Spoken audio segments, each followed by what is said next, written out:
NEET தேர்வில் மிகப்பெரிய முறைகேடு நடந்துள்ளதாக மக்களவையில் எதிர்க்கட்சித் தலைவர் ராகுல் காந்தி குற்றச்சாட்டு. நீட் தேர்வு மட்டும் இன்றி மத்திய அரசு நடத்தும் அனைத்து தேர்வுகளிலும் பிரச்சினை உள்ளதாகவும் விமர்சனம்.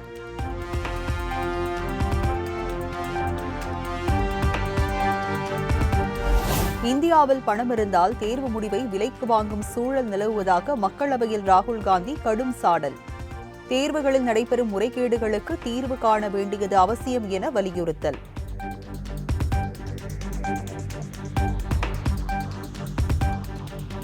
கடந்த 7 ஆண்டுகளில் 70 முறை நீட் வினாத்தாள் கசிந்ததற்கான எந்த ஆதாரமும் இல்லை. நீட் விவகாரத்தில் எதையும் மறைக்கவும் சிபிஐ விசாரணை நடைபெற்று வருவதாக அமைச்சர் தர்மேந்திர பிரதான் விளக்கம்.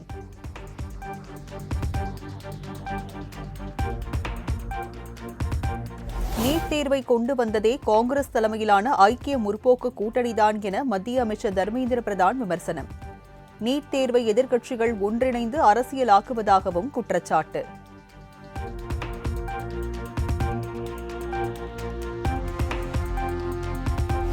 நீட் தேர்வை ரத்து செய்ய வேண்டும் என மக்களவையில் திமுக எம்பி கலாநிதி வீராசாமி வலியுறுத்தல். நீட் தேர்வால் தமிழ்நாட்டில் அனிதா உட்பட ஏராளமான மாணவர்கள் உயிரிழந்துள்ளதாக பேச்சு.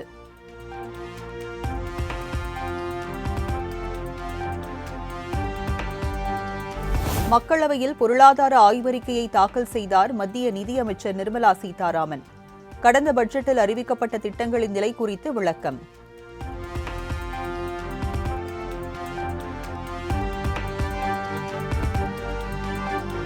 ஜார்க்கண்ட், ஹசாரிபாக், பீகாரின் பாட்னாவில் நீட் வினாத்தாள் கசிவு உறுதி. நாடு முழுவதும் வினாத்தாள் கசிவு பரவி உள்ளதா என்பதை உறுதி செய்ய வேண்டும் என உச்சநீதிமன்ற தலைமை நீதிபதி அறிவுறுத்தல்.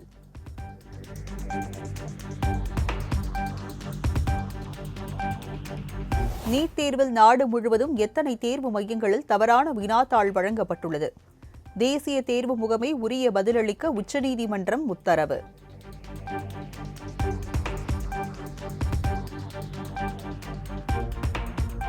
நாளை தாக்கல் செய்யப்பட உள்ள பட்ஜெட் அடுத்த 5 ஆண்டுகளுக்கான வழிகாட்டியாக இருக்கும் என பிரதமர் மோடி நம்பிக்கை. வளர்ச்சியடைந்த பாரதத்திற்கான எங்களது உழைப்பு தொடரும் எனவும் உறுதி.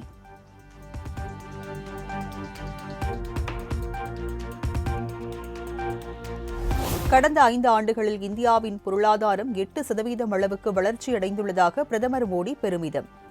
தொலைநோக்கு திட்டத்திற்கு இந்த பட்ஜெட் அடித்தளமாக அமையும் எனவும் நம்பிக்கை.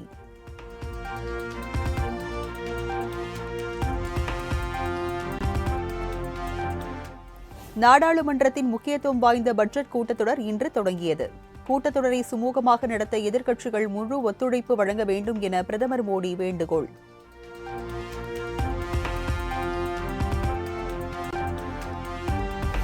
(2026) சட்டமன்ற தேர்தலுக்கான திமுக ஒருங்கிணைப்பு குழுவுடன் முதலமைச்சர் மு.க.ஸ்டாலின் ஆலோசனை.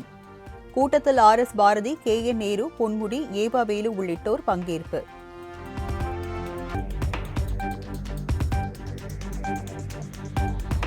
தமிழ்நாட்டில் முதல் முறையாக கட்டட அனுமதியை ஆன்லைன் மூலம் உடனடியாக வழங்கும் திட்டம். நடுத்தர மக்களின் வீடு கட்டும் கனவை எளிதாக்கும் வகையில் திட்டத்தை தொடங்கி வைத்தார் முதலமைச்சர் மு.க.ஸ்டாலின். வீடுகள் கட்டும் மக்களின் கனவை எளிதாக்கவே ஆன்லைன் மூலம் கட்டட அனுமதி வழங்கப்பட்டுள்ளது. கட்டட அனுமதி கொடுப்பதில் இருந்த பல சிக்கல்களை தீர்த்துள்ளதாக அமைச்சர் முத்துசாமி விளக்கம்.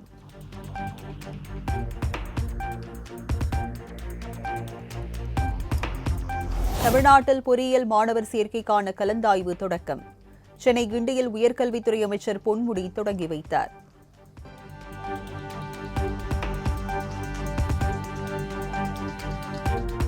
தமிழ்நாட்டில் அடிப்படை வசதிகள் இல்லாத கல்லூரிகள் மூடப்பட்டு புதிய கல்லூரிகள் திறக்கப்படுகின்றன. உயர்கல்வித்துறை அமைச்சர் பொன்முடி பேட்டி. கல்லூரிகளுடைய சாய்ஸ் தான் சில பேர் சில கல்லூரிகள்லாம் விரும்புறதே கிடையாது.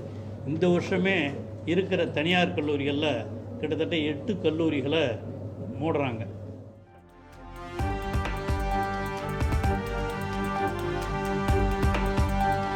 தமிழ்நாட்டில் கடந்த ஆண்டில் செயல்பட்ட 9 பொறியியல் கல்லூரிகளின் அங்கீகாரம் ரத்து.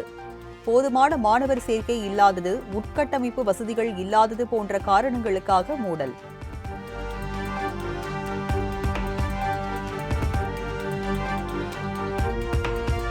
மாதம் ஒருமுறை மின் கட்டணம் செலுத்தும் முறையை கொண்டு வர வேண்டும். தமிழக அரசுக்கு பாஜக மாநில தலைவர் அண்ணாமலை வலியுறுத்தல். இன்னைக்கு மாதத்துக்கு ஒரு முறை மின் கட்டணம் செலுத்தாதனால வரக்கூடிய பிரச்சனை. பக்கத்து மாநிலத்தில் மாதத்துக்கு ஒரு முறை செலுத்துறாங்க. இன்னைக்கு மின் கட்டணம் மாதத்துக்கு ஒரு முறை செலுத்தாதனால வரக்கூடிய பிரச்சனை பாருங்க. உதாரணத்திற்கு கோயம்புத்தூர்ல நான் 200 யூனிட் பயன்படுத்துறேன், மாதத்திற்கு ஒரு முறை மின் கட்டணம் செலுத்துறேன் அப்படின்னா 450.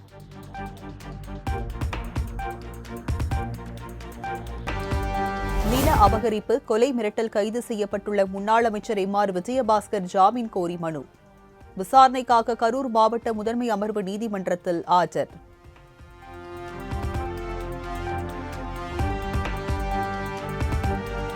சென்னையில் தனியார் மினி பேருந்துகளை இயக்க மாநகர போக்குவரத்து கழக இயக்குநர் ஆல்பி ஜான் வர்கீஸ் எதிர்ப்பு தெரிவித்ததாக தகவல். அரசு பேருந்து இயங்கும் இடத்தில் மினி பேருந்து இயங்கினால் இழப்பு ஏற்படும் என கருத்து.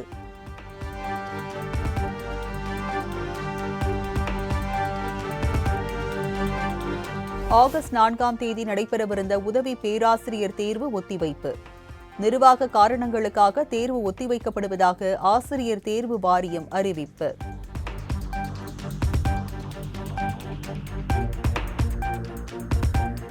மின் கட்டண உயர்வை கண்டித்து சென்னையில் அமமுக சார்பில் நடைபெற்ற கண்டன ஆர்ப்பாட்டம். ஆட்சிக்கு வந்த 3 ஆண்டுகளில் திமுக அரசு சொத்து வரியையும் தொடர்ச்சியாக உயர்த்தியுள்ளதாக டிடிவி தினகரன் குற்றச்சாட்டு. அனைத்து கட்டணமும் ஏறுதுபார், அனைத்து கட்டணம் ஏறுதுபார். வஞ்சிக்காதே வஞ்சிக்காதே வஞ்சிக்காதே வஞ்சிக்காதே. விடியலாத திமுக அரசே, விடியாத திமுக அரசே. அரசின் நிர்வாக திறனின்மை.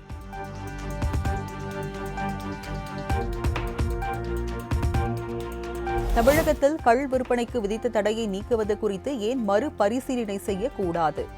ஜூலை 29ஆம் தேதிக்குள் விளக்கம் அளிக்க தமிழ்நாடு அரசுக்கு சென்னை உயர்நீதிமன்றம் உத்தரவு.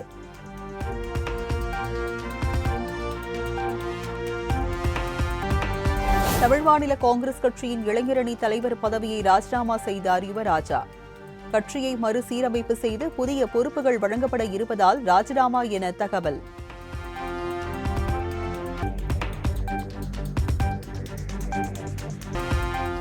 ஒகேனக்கல் காவிரி ஆற்றில் நீர்வரத்து வினாடிக்கு 75,000 கன அடியாக அதிகரிப்பு. தண்ணீர் வரத்து அதிகரித்துள்ளதால் சுற்றுலா பயணிகளின் பாதுகாப்பு கருதி பரிசல் இயக்க மாவட்ட நிர்வாகம் தடை விதிப்பு.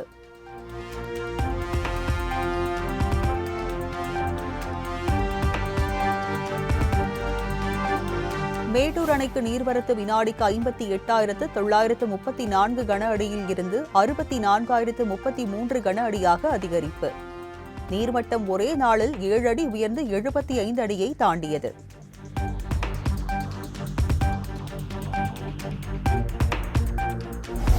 கன்னியாகுமரியில் மழை பெய்து வருவதால் விவேகானந்தர் மண்டபத்திற்கு சுற்றுலா படகு சேவை தற்காலிகமாக ரத்து. கடல் அலைகள் கடும் ஆக்ரோஷத்துடன் காணப்படுவதால் நாட்டுப்படகு மீனவர்கள் மீன்பிடிக்க செல்லவில்லை.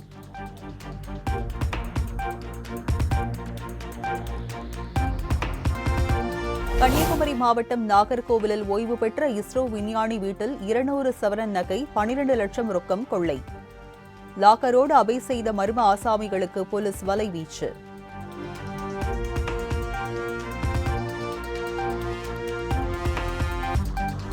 உதகை குன்னூர் இடையேயான மலை ரயில் சேவை இன்று ஒரு நாள் ரத்து. ரயில் பாதையில் 3 இடங்களில் ராட்சத மரம் விழுந்துள்ளதால் ரயில்வே நிர்வாகம் நடவடிக்கை.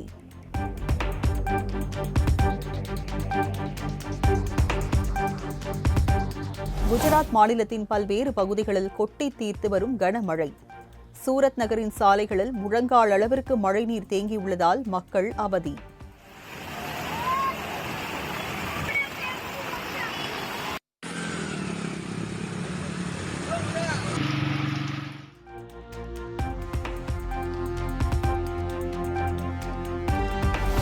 வட மாநிலங்களில் சாவன் மாதம் முதல் திங்கட்கிழமையான இன்று சிவன் கோவில்களில் சிறப்பு வழிபாடு. கங்கை உள்ளிட்ட புண்ணிய நதிகளில் பக்தர்கள் புனித நீராடல்.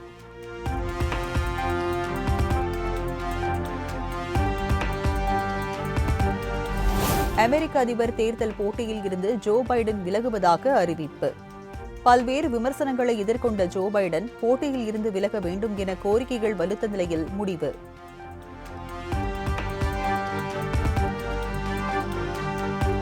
அதிபர் தேர்தல் போட்டியில் இருந்து ஜோ பைடன் விலகிய நிலையில் துணை அதிபர் கமலா ஹாரிஸ் அதிபர் வேட்பாளராக களமிறக்கப்படுவாரா? ஜனநாயக கட்சியின் சார்பில் அதிபர் வேட்பாளராக கமலா ஹாரிஸை நியமிக்க ஜோ பைடன் ஆதரவு.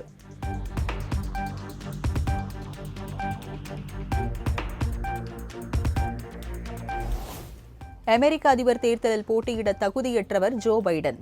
அதிபர் தேர்தலில் இருந்து வெளியேறும் ஜோ பைடனின் முடிவுக்கு முன்னாள் அதிபர் ட்ரம்ப் பதில்.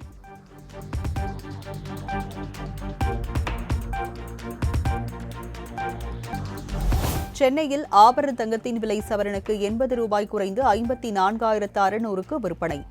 1 கிராம் தங்கம் 6,825 ரூபாய்க்கு விற்பனை.